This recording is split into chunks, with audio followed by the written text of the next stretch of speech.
Good evening from the Nillis Law Firm studio. This is Game On Hockey. Appreciate you joining us each and every Thursday night. We're the pinch hitter group.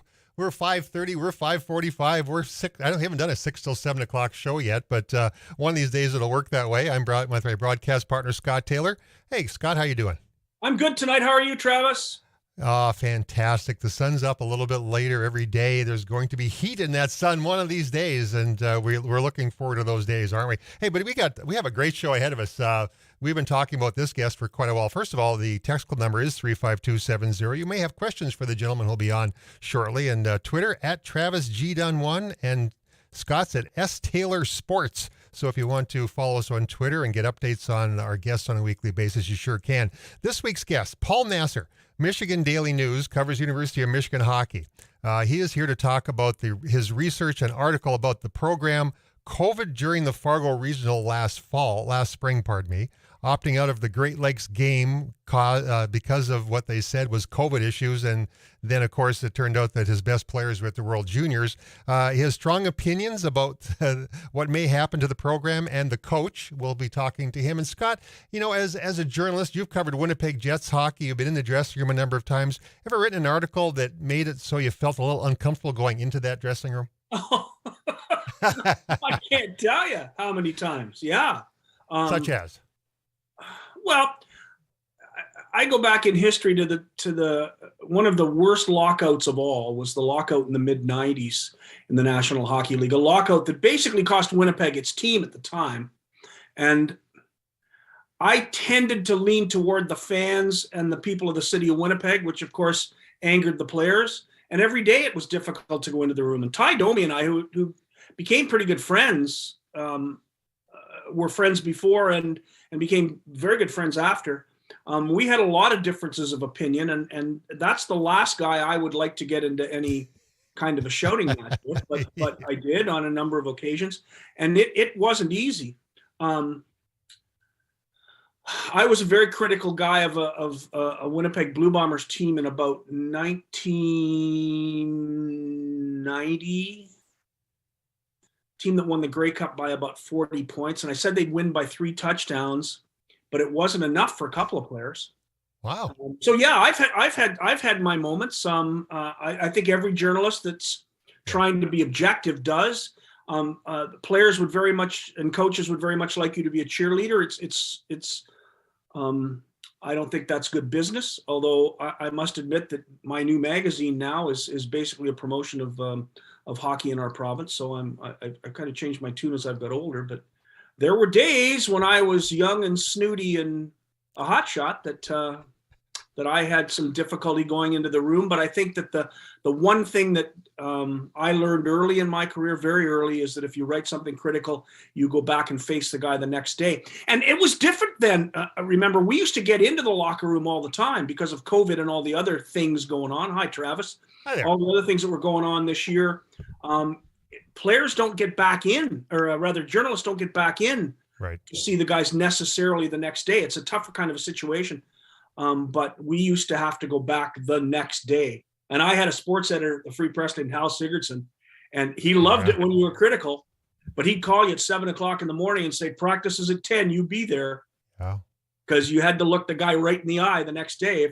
And if you didn't, he was not a happy guy. Even if it was your day off and you ripped somebody, you had to be back there the next day. He wasn't going to let you the whole day. Paul Nasser wrote quite the article about the whole program, and he's been covering the Michigan hockey program the remainder up until this point as well. So he's had to go into those dressing rooms after writing the article. So we'll visit with Paul here real briefly as well. Briefly coming up here when he joins us on the Zoom call. And when you say, hi, Travis, you can see me. Well, I got the camera going now so I can see Scott and Scott can see me. And that's I guess it's kind of an improvement. But we also have our Pilot Mound sponsored content segment with Rick McConnell. Well, next week, the Pilot Mound, those guys all start the playoffs in the Okanagan Valley. Not a bad place to go for the playoffs. And so I'll visit with him in the second segment. And the next segment after that, well, we stretch the boundaries, Scott, don't we? We go in different directions. We don't always have athletes on here. We have an actor coming in. Please explain who we have coming in to join us. Well, we got an old friend of mine, a guy that unfortunately, because he's becoming a star, I don't see as often as I used to. But his name is Alex Ponovic. He was the head of the tracksuit mafia in Hawkeye on Disney Plus. He is a guy that you've probably seen lots of times in movies, but didn't know who he was. He seems to always be the heavy, but as he gets older, he's getting more and more better parts. He was in Planet of the Apes, War of the Planet of the Apes. He's been in a lot of pretty good movies with a lot of big stars. And he was an old hockey fan in Winnipeg that I knew quite well, and was a pro boxer. I don't know if he turned pro. I know he was a great amateur boxer. And of course, his dad was one of the great boxing coaches in this province, and was a guy who almost got a friend of mine named Bullet Kent Brown to the Olympics in 2000. So we'll have a great conversation with Alex Ponovic, a guy that you will know from movies, but probably didn't know his name. Well, and we'll introduce where he's from and his background, and of course his love for the game of hockey. You know, there's hockey lovers everywhere. There can be actors, you name it. And it's funny, actors want to be hockey players. Hockey players want to be actors. And everybody wants to be a golfer, I guess, is what it comes down to. So there is that part of it as well. I just wanted to throw this one out too. And next Thursday, Scott, a big day, March the 10th. Paul, would you turn your microphone on there, by the way, buddy? Mr. Nasser, turn your microphone on. We'll get to you in a second here. But the big day in Winnipeg, explain what it is. We have a dual news conference in Winnipeg. One for the 50th anniversary of the World Hockey Association. Now, that big reunion is going to be held in Whistler, BC. But our news conference with a whole load of WHA stars, guys who are still in town, guys coming from across the country. That will be one half of the news conference. The second half is a news conference for a golf tournament that will be held in August for the 45th anniversary of the release of the movie Slapshot. And we'll have Yvonne Barrette, who was the goaltender Denny Lemieux, and we will have Alan Nichols, who was Johnny Upton, captain of the Chiefs, and we will have two of the three Hanson brothers. And on the screen will be my favorite player. Well, my second favorite player. Because my favorite player was Johnny Upton, captain of the Chiefs. And you couldn't just say Johnny Upton. You had to say Johnny Upton, captain of the Chiefs. But my second favorite player, Jerry Hauser, was a big-time star in the 70s and 80s. He will join us via satellite as Killer Carlson. Remember Killer Carlson? Killer Carlson. Absolutely. Well, that's cool. Dave looks tough. Dave looks terrible. Well, you know, as we get older, we all have our moments, don't we? But I'll be up there. Hopefully I can join you in that golf tournament. That would be an awful lot of fun in August, and that'll be a few months away. St. Boniface Golf Club, I think that'll be fantastic, and we'll keep on sharing the good news about that reunion coming up too. But open the gate up, and we have joining us from the Michigan Daily, the guy who covers the University of Michigan hockey, and as Scott Taylor and I were talking about maybe not a real popular guy in the dressing room, but we're going to talk about that as well. Paul Nasser, good evening and welcome to Game on Hockey. Hey, good evening. Thanks so much for having me. Really appreciate it. Oh, no problem whatsoever. So, we'll get into the entire detail. Let's go back to last spring. I guess that's probably the best place to start. University of Michigan comes to town for a regional NCAA hockey tournament. They don't participate due to a COVID issue. You pick up the story there, and we'll move it forward as you guide us through this saga, I guess is the right term for it. Mm-hmm. Well, before I get started, I want to give a shout out to my fellow beat mates, Sam, Connor, and Nick. They've been doing a great job covering the team with me. But yeah, that's where it starts. Fargo, North Dakota, NCAA regionals. It is canceled because of some sort of positive test. So we don't really have many details on that. And we really don't hear much on that. Everything seems like it was followed. And the investigation does have to do with multiple issues, Title IX, things of that nature. But also when it comes to COVID-19 misconduct, it does relate directly to that instance. The allegations, I'm not going to speculate on if these are allegations are true or not. I'm just saying what the allegations are. And specifically, they have to do with players being instructed to lie on contact tracing forms or things of that nature to potentially avoid the outcome that did end up happening, which is, of course, that being canceled and the team being sent home without competing. Okay, so that's step one. Come the Great Lakes tournament in the month of December, some emails are leaked from the coaching staff about not wanting to play in the second game because their star players are going to be playing in the World Junior Championship, which obviously ended up being kiboshed because of COVID as well. Take us to that next story in the line of things that are going on at University of Michigan hockey. Yeah, so in that case, we originally, we just heard that because of health protocols within the program that they were going to cancel that first game. And we talked, Connor talked with Mel. He's one of my beat mates. Talked to Mel about that. Mel said that he had nothing to do with that decision. That the decision was fully from the medical team after I want to say it was a Michigan Tech, someone associated with Michigan Tech, maybe a fan FOIA. They did Freedom of Information Act, got some emails. And we did see Mel's involvement in that predicament, and includes even emails that go back to the summer before, way before there was even injuries or COVID concerns on the team at that time, of them saying, they don't want to do that during the month of December, during the holiday break, where some of the best players, of course, are at World Juniors. So we later talked to Mel, and he did end up mentioning that he worked with the medical team to make that decision. So he kind of changed his original stance on that one. Once the emails were out and we saw that, he was involved, and he never gave a specific answer on whether he initiated it or it was the doctors. But we do know that that he was involved, and although it was never directly that, hey, our star players are out. And his stance was that we have star players. There was some COVID issues as well, but they certainly had a good amount of skaters available. That's kind of where we get that controversy and why people were FOIAing, and that's something that we've still been looking into, obviously, but that's kind of where that stands there. So are you suggesting, I guess, that Michigan didn't play the second game, not necessarily because of COVID, but because players were at the World Juniors and they just didn't want to go with maybe second and third line guys on their top line? I won't speculate on anything, but I'll say that's what a lot of people are suggesting. That game had huge pairwise implications. Western Michigan, it's a very good team. They're a really good team this year. Michigan had a really hard fought split with them on a home and home earlier this year.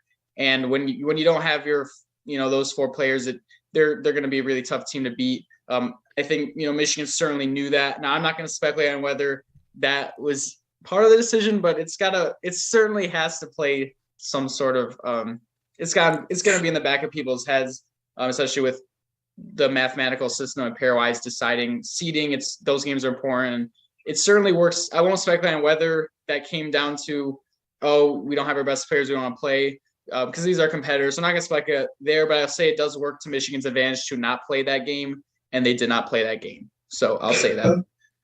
Okay, so the legs that this has at this point has been very quiet the last little while. There hasn't been much since your last reporting of this. Is there anything underlying now that's moving towards any kind of, I guess, end game with this? Is the NCAA looking at this seriously? What are your opinions there? Well, the investigation is an internal investigation. The University of Michigan initiated it. The University of Michigan is working with Hale, who a law firm that has some investigations for the university, specifically with the Robert Anderson situation and the abuse by that doctor, which had some involvement in this one. One of the allegations was that the director of hockey operations, Robert Bancroft, knew of the abuse that Dr. Anderson was committing and didn't do anything. So that's why Hale is involved in this, instead of just having an internal athletic department audit, which and just to reiterate, some sort of whistleblower brought this to the attention of the University of Michigan. That's why they conducted this investigation. Mel claims that it's a disgruntled former employee who was fired and is trying to get back at him. So that's his view. Obviously, the investigation will be what we'll know the truth once the investigation comes out. That's what Mel said, though, to us. And so right now it's kind of a waiting game. My column, one thing I talked about in my column is all the multiple things where Michigan was facing multiple challenges. One of them was the four Olympians being gone with some huge series, and Michigan handled that well. Specifically, Ohio State, they played really well without their four Olympians. And in fact, when the four Olympians came back, they had some issues recalibrating them, getting them back in that groove, and Michigan gets swept by Notre Dame and actually loses out on a Big Ten regular season championship. They go in controlling their own destiny there. All they have to do, they're up 2 points on Minnesota. Minnesota gets their sweep. Michigan is swept. So now Minnesota controls home ice advantage. They get the first week bye. Michigan is now trying to reintegrate those Olympians and try to get back to their groove that they had both when the Olympians were still there and while the Olympians were gone, they're playing good hockey. So that part of it, Michigan's figuring out on the ice. When it comes to off the ice, I mentioned this in the column. I think at any given moment, Wilmer Hale could release their findings. A lot of people in my circles don't think it will happen until the summer because these things take time. But these are obviously very serious allegations. So Wilmer Hale, they're definitely not going to wait and say, oh, let's let them finish the season and then we'll release the findings. I think once they're ready to release the findings, they will. And if allegations are proven, it could really change everything for the team this year. Obviously, Pearson would be fired. The NCAA would have to have some sort of response. If they're found, trying to play with COVID or with people exposed to COVID, I'm sure the NCAA will respond. But of course, that's all speculation. We don't know what the investigation is going to say, and we don't know when it's going to come out. But if it does come out before the season ends, which is looking less likely now that we're getting closer, but if it does, it could cause some major issues for Michigan. But as of now, Michigan, the team themselves, they're not really focused on it. As long as they say, they're focused on Michigan State this weekend. They have their best of 3 series. Michigan State's on a long losing streak, but it's an in-state rivalry, so should be a fun weekend. Well, that's the voice of Paul Nassar. We're going to take a quick break here in about 30 or 40 seconds. Last question for you, Paul. Well, and obviously Scott's been a professional like you are, walking in the dressing rooms, which may not be very friendly. In about 15 or 20 seconds, what's it like when you walk into that dressing room now after these stories that you've been writing? Yeah, we've been on Zoom because of COVID this whole year. They don't want to repeat what happened last year. But certainly I did feel a little bit of animosity from Mel, especially those first couple of times, but he's still been really gracious with his time, still been meeting with us every week. And I think our relationship has normalized a little, but he subtly mentioned my column without directly naming it a couple of weeks ago. He said I forget what the headline was, he said, but we take that personally, something of that nature, which I found pretty funny. But no, he's still been really, really good, and the players have been really good to us. So I think they understand that we're just doing our job, and these are investigations. We got to report on it. So yeah, you definitely have to do that. Hey, Paul Nassar, as situation changes in the future, I got your contact information. We'll keep in touch, and we'll have you on again should this grow additional legs and this move forward wherever it may end up going. Thank you very much for joining us on Game On. Thanks so much for having me. Have a great night, guys. You bet. Thanks, That's Paul Nassar. That's Paul Nassar, Michigan Daily. Follow him. I'll give you his Twitter information here shortly, but we're going to take a break. When we come back, a little conversation with Scott. We got a lot of hockey to talk about, and then we'll be joined by our Pilot Mound coach of the week as the playoffs are around the corner in the Canadian School Sports Hockey League. Academy. We'll get that whole thing straightened out. Whatever the heck that league is, they'll be playing in the playoffs in Okanagan Valley next week. You're listening to Game on Hockey on 790 KFGO and 104.7 FM.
Collie Alliance, Scott Taylor, and I'm Travis Dunn. You're listening to Game On Hockey on a beautiful Thursday night in Fargo, North Dakota, or wherever you may be listening, or however you may be listening.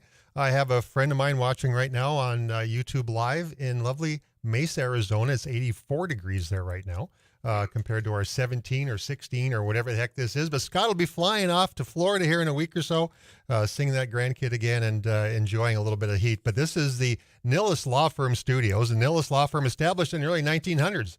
The Nillis Law Firm provides legal services in more than 10 areas of practice, including business and corporate law, estate planning, wills and trusts, probate, commercial litigation, adoption services, as well as real estate. A division of Nillis Law Firm is Northern Title, which provides complete closing and escrow services along with title insurance policies for all types of real estate transactions in North Dakota as well as in Minnesota.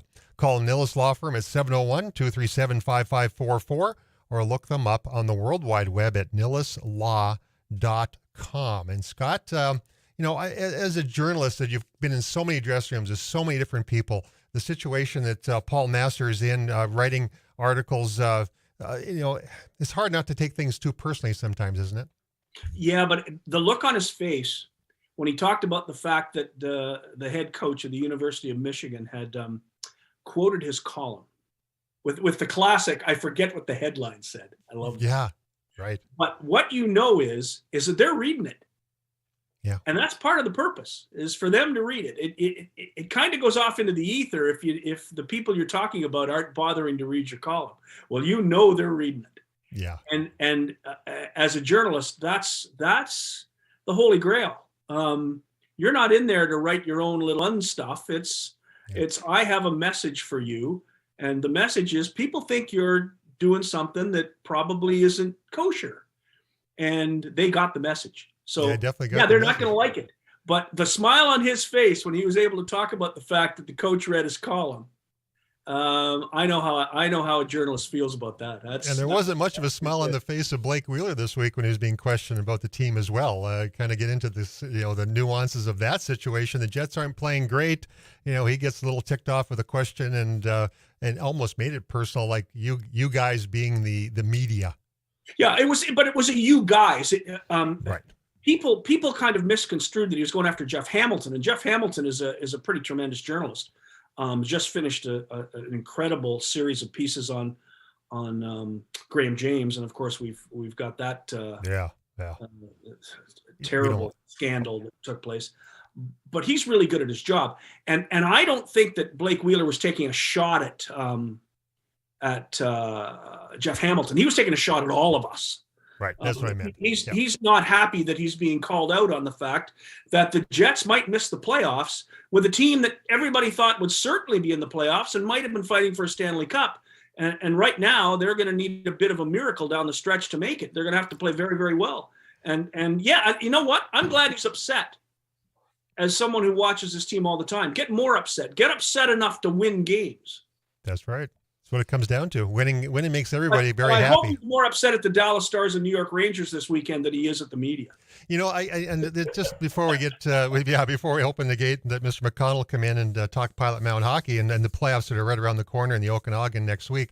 One name that comes up that what difference would Dustin Byfuglien be in this lineup today? Where would the Jets be had he continued to play the game for the Winnipeg Jets? In my opinion, they would be a playoff team right now because of him.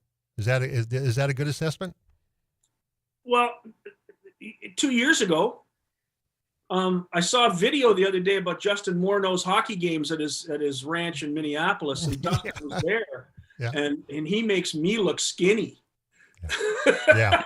I don't think Dustin's ready to play. He was taping a stick, but he wasn't on the ice with the boys. Yeah, Corey Koski plays with that group, and it's quite a hockey group. Mark Parrish is quite a crew of Bill Maurer, of course, and Justin Morneau and Koski and I've been invited. Corey Koski had him on, a good Oak Bank boy, Manitoba. I had him on one of my shows that I do here on the Mighty not 790 on the 740 on Saturday morning.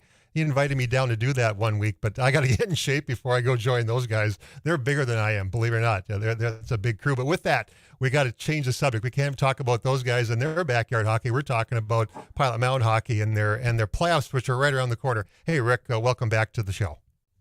Hi, guys. Playoffs coming. What do you figure? It's time. Still got we got 3 games this weekend to get us ready, but yeah, it's crazy how fast the season's gone by. Tell us about your team. Are they ready to go? Is everybody healthy? Actually, no, we're not healthy. Unfortunately, it's been a year of injuries for us. A couple of key guys are out.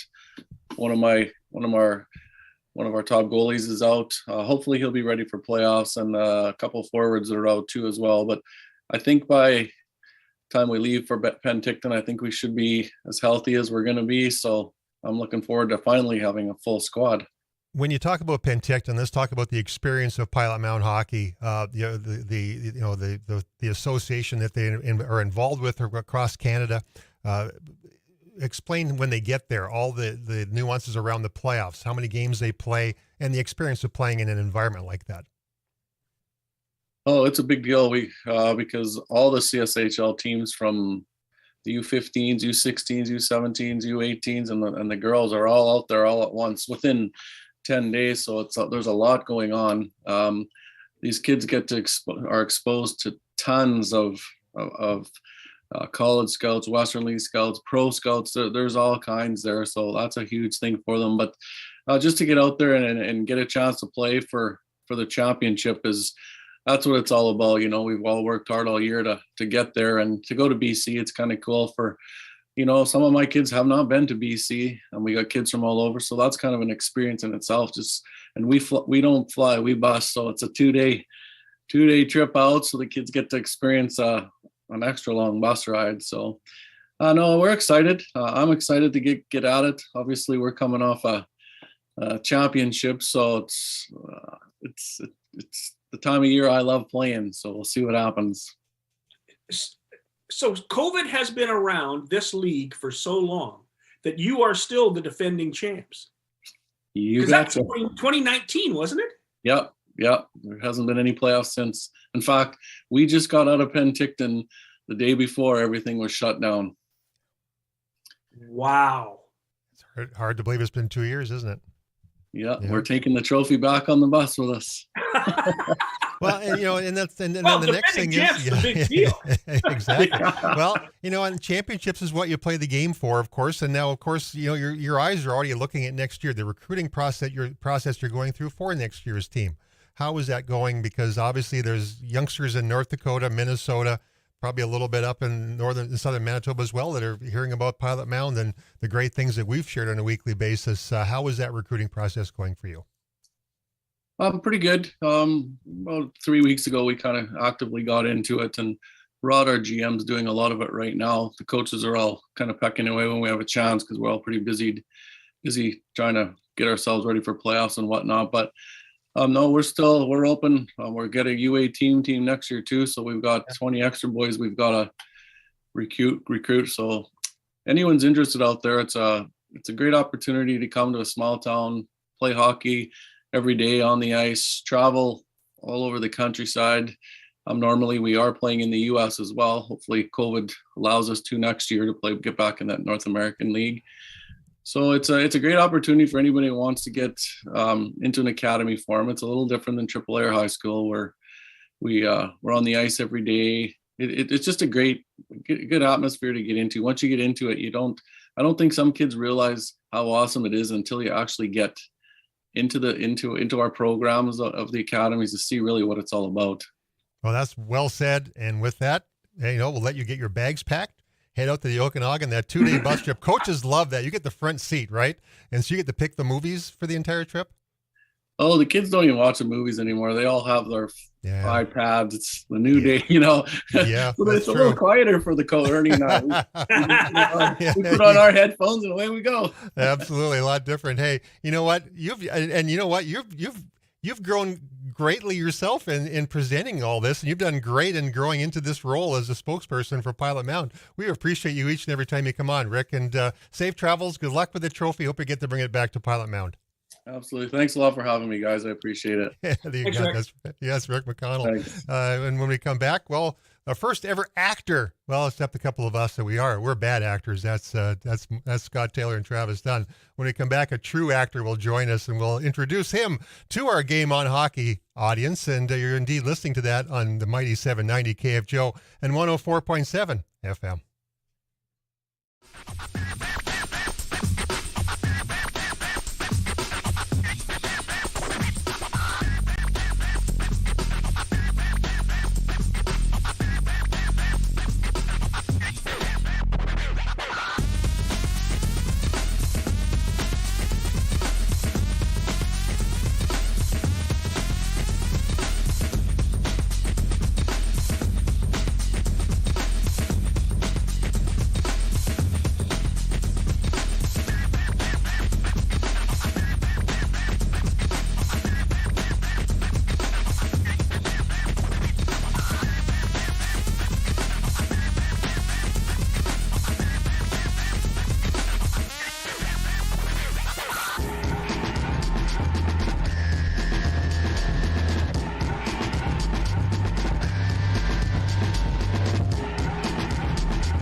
Got to make the money. It is a beautiful Thursday night in Fargo, North Dakota. It's a beautiful night in Winnipeg. It's a beautiful night in Vancouver or somewhere out west where our next guest will be joining us.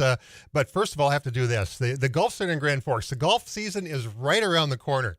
It is. I guarantee you, the 2 feet of snow we have, when it's gone, the grass is going to be green and beautiful. The Golf Center in Grand Forks has been in business for over 35 years. Custom club fitting, Ping, PXG, Titleist, as well as tailor-made, as well as custom putter fitting. You want to get ready for the season, get ready for it now. The guys in Grand Forks will take care of it. Improve your game with great equipment. Also a great selection of used equipment as well. That's how I purchase my stuff. I don't buy the new stuff. I can't afford that. That's the payment plan for the next 10 years. But you can get great clubs gently used at the Golf Center in Grand Forks. 3001 South Columbia Road, or call 701-775-0019. Brian Leach and the guys will take great care of you. They do all sorts of golfers all year long, all season long. It's a great place to go and spend the time just going around and kicking some tires as well. So that's the Golf Center in Grand Forks. And with that, Scott, I'm going to let you introduce our next guest because you've known him for a little longer than I have. Well, our next guest and I go back, 30 years maybe. Probably around 30. Yeah. When young Alex Ponovic was a up and coming boxer in Manitoba, and of course his dad was one of the best boxing coaches in the province, certainly amateur boxing. He was a kind of the king of the amateur boxers in Manitoba. Mm-hmm. And so Alex and I go way back to that time, and we go back to the Jets 1.0. That's when he and I used to talk all the time about how the Jets are doing, whether they're winning or losing, and the Bombers, whether they were winning or losing, because right. I know I'm a big football fan. As well as a boxer. But today, you've probably seen Alex Ponovic 100 times if you watch movies or television, and you have no idea what his name is. He's often the tough guy, often the heavy, often the bad guy's muscle. But there's more to his career than just that. He was just recently in Hawkeye, where he was the bad guy's muscle. but got a lot more screen time than normal. And today is doing more than just character acting in movies. You've got production going on. You've got all sorts of projects coming out. You've got voiceovers. You've got everything that you do. Alex Ponovic, welcome to the show. Winnipeg's greatest actor of all time. And I know I'll get an email or two for that, but I thought Monty Hall was that, but no, he's not an actor. Monty Hall was I know. You had to act though in that way. Hey, Alex, welcome. Adam Beach. Well, welcome Adam to the Beach show. Is pretty high end. I'm a big fan of Adam Beach's. Yeah, me too. Absolutely. Well, welcome to the show. We appreciate you joining us. You know, we usually try to keep this into a hockey conversation, but we just like having fun, and that's what we try to do here each and every Thursday. So go back to your love for the game. It turns out that every actor wants to be a hockey player, right? And every hockey player wants to be an actor. How does hockey? What part of your life has got you turned on to the game so well? I mean, how can you not be a hockey fan when you come out of Manitoba? Like, yeah, it's in your blood, and especially being a Jets fan. But for me, just growing up and being a fan of the Jets, and you go to school and everybody's a Jets fan. So it's just something that just, it's in your blood. But for me, I think one of my highlights was, because I was a big Serge Savard fan. One of my highlights is when he came to Winnipeg. And I told this story the other day just because it's one of those things, because, like acting, I have some fans here and there that really kind of reach out to me, which is really great. But I tell the story of how, I was super excited to see Serge Savard. I run down during the warm-up skate, and I'm right by the window and right by the glass where they come out and go back into the dressing room. And I'm just in awe seeing Serge Savard, just in awe. And then he just sees me and gives me a little bit of a wink. I still remember that wink. Like when you look up to somebody and you have that kind of like admiration, and all they just give you a little bit of love. I still remember that. So when I go to Comic-Cons or when I'm working or recognized on the street, I love people recognize me and people being a fan and giving them that energy, because it affected me so much that I still remember that to this day and how it made me feel. So, Serge Savard was my guy. But yeah, the early Jet days, man, like Jim Kite and Scrapper, I love it. Now you were a Scrapper yourself. Yeah. But you have moved to Vancouver, where acting in Canada, it's part of the industry of Vancouver. You have not been infected with the Canucks bug. You're still a Jets fan today? Oh, I love going to the Canucks games. Believe me, I think it's a great it's great to just be a part of the community here and see the. But I'm a diehard Jets fan, like Jets till the end for me. Like, especially when they came back, I was just super excited about that. So yeah, I can't let go of the Jets. No way. Well, and we have to tie a University of North Dakota thing into this, Scott, because obviously Brock Besser, you're probably pretty familiar, Paul, with University of North Dakota. That's where I played way back. I played with Doug Smale. That's how old I am. You might remember Doug Smale. I remember right? Doug, yeah. Absolutely. Well, give us an update on Brock Besser and the team. The Vancouver's doing pretty well. They're not quite in the playoffs, but they're very close. What do they need to do to get over that hump? Well, they're close, and I just think that it's about the defense. I just think their defense has to be a lot stronger, I just think that there's a lot of things that they have to get over the hump. I know there's some injuries also, so hopefully they can get over that hump and get in the playoffs. But they're close, hopefully. Tell us how you go from being a pretty solid boxer, an up-and-coming boxer in Manitoba, to becoming I'll say it, movie star. How does that happen for a kid whose dad's a boxing coach? I don't suppose your dad was an actor at any time in his life. No. And so how does this happen? How do you move from Winnipeg, Manitoba to Hollywood, California? Well, it was one of those things because I competed quite a bit, and then I won the Alberta, Saskatchewan, and Manitoba provincials, and I was, making my way towards what I was hoping was the Pan Am Games and the Olympics. It was during that time, and I went into the pre-Pan American tournament fighting against Argentina. I was up 9-0, and it was I had it was going great, and then I'll never forget my I dropped him with a body shot. Went back to my corner, looked to the old man for instruction, and he was like solid jab and finished with the left because I'm a southpaw. And as I came in with the jab, he just kind of did one of these, like almost like just kind of to ricochet, and it ripped my shoulder out of the socket, and my rotator cuff went out. And then as I was down, I just, as your instinct is, I started punching my shoulder like something was wrong, and it dropped in, which was an amazing feeling. But then I got back up and I started going, and as I rose my hand a little bit more, it fell off. So that was the end of my career, and that was for me when it's such a, like, that's how quick it can go away. You know what I mean? Yeah. And for me, I really loved entertainment. And at that time, as you know, I was playing in a metal band also. Right. Yes. Yeah. And so doing a lot of that and boxing, and then a casting director saw me play and asked if I would audition for a film. And I just love saying yes to stuff. So I said, yeah, and went into the room. How old were you then? Oh, dude, I think I was in my 30s. I didn't really take acting seriously till I was 35. And I really didn't start booking till I was in my early 40s. So I started very, very late, where a lot of people will say, don't give it a shot. You're too old to do it. But I've been very fortunate with the work that I've been getting, and now I'm executive producing my own projects, and it's really been amazing. And right now I'm like about to do 2 more movies with Anthony Hopkins, which I'm really excited about. So it kind of did that turn. So for me, the move into acting was, I just loved telling a story. And I started out as a stunt guy, and after I got that role, the stunt community was very small, and Rick Skeen was basically my mentor. Sure. Rick Skeen, amazing dude, and his sons are great. And so he kind of brought me into the stunt community because they didn't have a big guy. So I loved doing that, and that's how I learned. So I would play till like 2:00 in the morning in a bar, and then go to the movie set where they're saying, don't talk to the actor, move those sets, get us some coffee. I just wanted to learn. I just wanted to be immersed in it.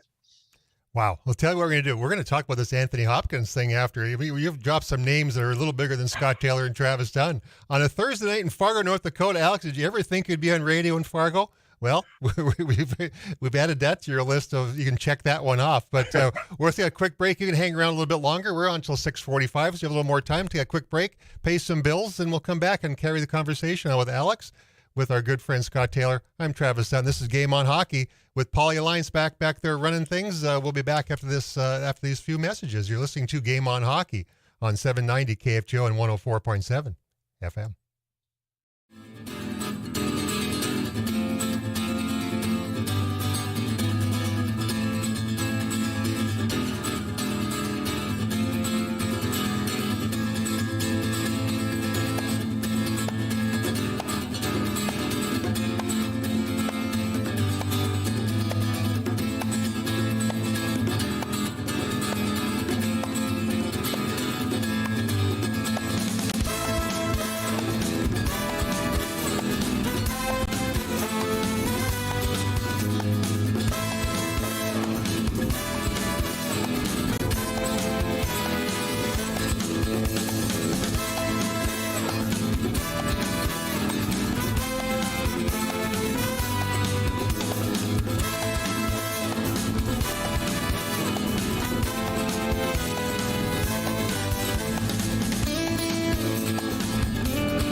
Okay, I'm not too sure. And welcome back to Game On Hockey on the mighty 790 KFGO and 104.7 FM each and every Thursday night. Now the times do change a little bit. We do 5:30 to 6:30. This is the first time we've done a 5:45 to 6:45, but make sure to stay tuned after 6:45 Region 1 basketball tournament. The great Jack Michael's on the call, and Alex English doing his stuff with him as well. So lots of basketball to cover. And, of course, tomorrow night, UND men's hockey will hit the ice at 6:30. University of North Dakota versus Omaha. A chance to clinch the Penrose Cup and hoist it for the third year in a row, something that many of us did not think was going to happen this year, but they've got healthy at the right time, and hopefully they can bring that big boy home. So with that, we open the gate again. We're doing something a little bit different. We did talk hockey with Alec. That's no problem. But now we're talking acting. A couple of bad actors talking to a good actor. I'm Travis Dunn. That's Scott Taylor. And Alec, you talk about connections within the world of acting and so on. When you drop a name like Anthony Hopkins, how did that conversation come about? Well, my really good friend, he hired me to do this film called Blackway starring Anthony Hopkins, and I was just fangirling. Like, I couldn't believe I was in the movie with Hopkins. And I remember the moment that people were saying, like, we're doing our scene together, and basically, okay, or actually what they said was Tony's coming in now. And I'm like, how the hell can you call him Tony? Like, that's Sir Anthony Hopkins. And I don't know why I did this, but I was like, talking to myself, don't fangirl. And I just saw the door open. So I turned my back to the door because I didn't want to look at him while he was coming because I'll fangirl. So I'm like, don't fangirl. And then the AD goes, hey, Alex, so this is Tony. Like, you guys are going to be working together. And I just did one of these. What's up, man? and then I realized, oh my God, I'm so sorry. I played it way too cool. I'm just such a huge fan. And then we just became friends and started like hanging out and texting each other, and like, it was mind-blowing for me. And then from that relationship, and with Rick Dugdale, he had the idea during COVID to do this film just all on Zoom. It's called Zero Contact, because literally there's zero contact in the first film, and we literally started it during lockdown, and it's all done basically like this. And it's and Anthony Hopkins plays a brilliant mind that develops this quantum leap time machine, and it kind of goes from there. And just with the strength of that, we're now shooting movie 2 and movie 3 and made it into a franchise on an NFT platform called Viewly. But I do have to say, like, I've been doing a ton of interviews with Hawkeye stuff and this stuff and my show Gen Zeros. But one of the reasons why I really wanted to jump on with you guys, when Scott, you asked me to be a part of this, there was no hesitation. You're one of the most respected journalists that I know in Manitoba, if not, period, that I personally know. And when I wasn't sure about what I was going to do with my career, I went to the National Institute of Broadcast. I was like a camera guy, and I just wanted to be a part of the action. And you were always so kind to me, always gave me tons of knowledge. And I would do anything for you, my man. I just have tons of mad respect for you. And it was interesting because my publicist literally I said, I have to jump on and do this interview. She goes, what interview? I didn't approve any interview. I went, no, it's all right. This one's mine. So I just have that much respect for you, man. And when you called, I just jumped right to it.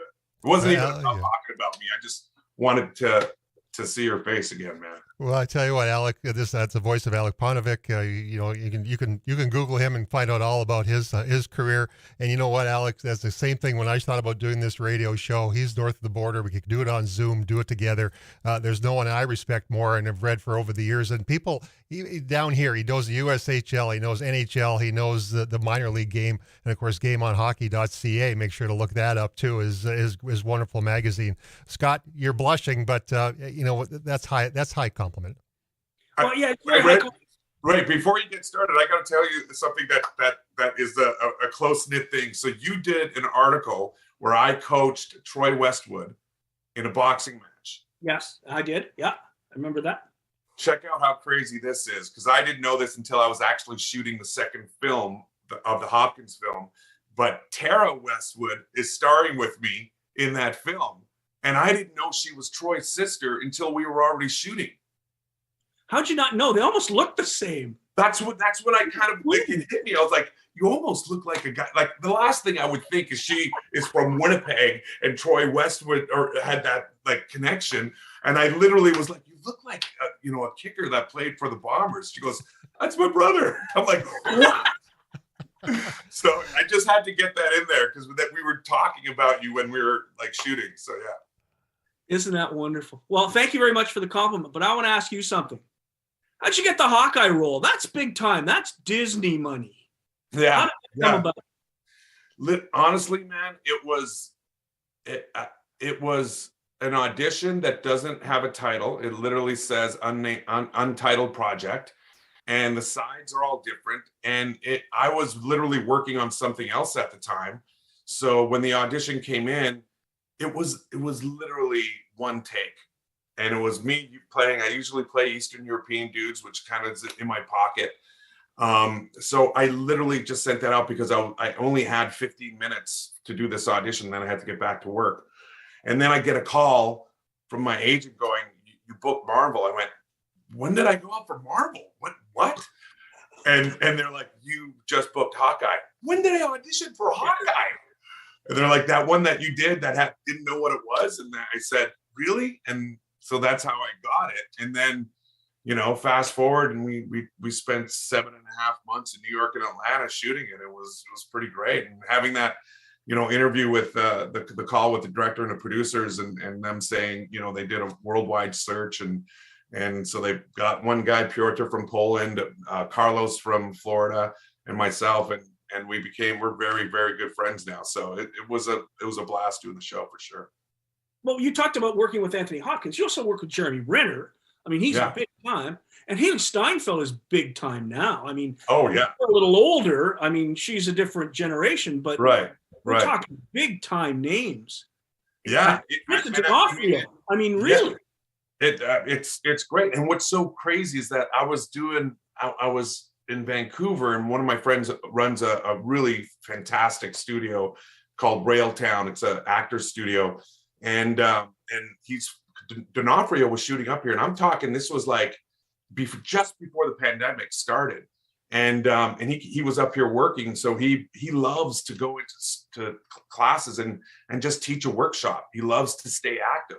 So I sat in that. There was only 10 of us that were asked to be in that class, and D'Onofrio was in it. So I took a class with D'Onofrio, and then months later, I'm now working with him, which was mind blowing because I was sitting there going, I can't believe D'Onofrio like coaching me in the scene of just like studying, and I'm looking at him going, you're effing D'Onofrio, like this is crazy. And now I end up working with him months later, or on the same show months later. So yeah. Incredible. And you've just signed again for Snowpiercer, right? Season 4? Just finished up, and I'll be back on Snowpiercer season 4. Yeah. Well, believe it or not, you're listening to Game on Hockey on 790 KFGO and 104.7 FM. That's Paul, Alec Ponovic, an actor, our first time ever, a good actor on the show, between a couple of bad actors, Scott Taylor and myself. Alec, this has been just an absolute blast. I think the bottom line is this: if you follow your passion, whether it be in sports or whether it be in acting, you're going to achieve what you've achieved. And I can't, we bypassed your publicist, which apologize to her for that in that regard. It's all good. But Scott, what a great hit. And I hope people out there are laughing and enjoying this as much as I have. Well, yeah, I mean, because he's from Winnipeg, so he's an old broken down hockey guy anyway. That's right. We all are eventually. Yeah, we all are at some point. But the thing about Alex is he's kept himself in perfect physical condition and has been able to pull off some pretty great roles. And roles are getting better. I'm really impressed with the fact that you now have your own production company and you're out producing your own movies. I think that's cool. Yeah. GenZero.com. GenZeros.com is this new sci-fi live action project that we're doing as NFTs. And it's really super exciting. They'll be coming out at the end of March. And I love like the actors that we got and being able to like run a show that you can see everybody working with. Like that just warms my heart that everybody's working because you brought a show together with. Tell you what, if you need a couple of old guys to do a scene in a radio thing, we got that taken care of. We're available. We're available. One with a hat is way better looking than the other guy, but we'll still do that. Alec Ponovic, thank you so much for Thank you joining so us. much. It's been an absolute blast. Good luck with everything moving forward. Enjoy those Canucks games, but still keep cheering on those Winnipeg Jets. Always. Thanks, guys. Thanks, Alec. Oh, man, that's Alex Ponovic. Yes, this is a hockey show. It just, we went a different direction. That's all. What a great guest, Scott. Great call. This is entertainment. That's what radio is supposed to be, right? Alex is true. I mean, he's a great athlete. It's good to have athletes on. Yeah, it is. He's still a big UFC guy, MMA guy. He's still with it. Absolutely. Hey, Scott, a fun Thursday night. Thanks for doing it. We'll do it again next week, my friend. This has been Game on Hockey with Paulie Alliance. We've had a great show, a lot of fun. An actor, a couple of bad actors, Scott and Travis. We'll do this again next week. This is Game on Hockey on the Mighty 790 KFGO and 104.7 FM.